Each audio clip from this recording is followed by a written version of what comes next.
मीरा भाईंदर महापालिकेतील भारतीय जनता पक्षाच्या गटनेतेपदी वरिष्ठ नेते हसमुख गेहलोत यांची नियुक्ती करण्यात आली आहे।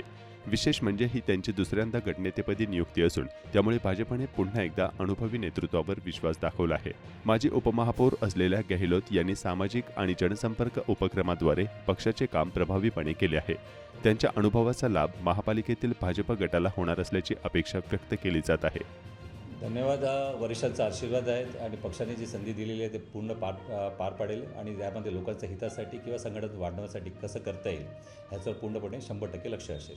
आता हे सगळं उघडपणे झालेलं आहे। पहिल्यापासून आमचे नेते श्री नरेंद्र मेहताजी बोलत होते की त्यांची छुपी युती आहे, छुपी युती आहेत। आज हे 100% खरंच ठरलं आहे की छुपी युती होती। आज हे बाहेर एकत्र आले आणि तुमचं म्हणण्याप्रमाणे ते रजिस्टर्ड केले आहेत आणि ते फक्त काही कामी स्वार्थासाठी लोकांसाठी हा विषयच नाही तर स्वार्थासाठी त्यांचा ते सिद्ध करतात आणि लोकांसाठी विषय याच्यामध्ये काहीच घेणं देणं नाहीच आहे।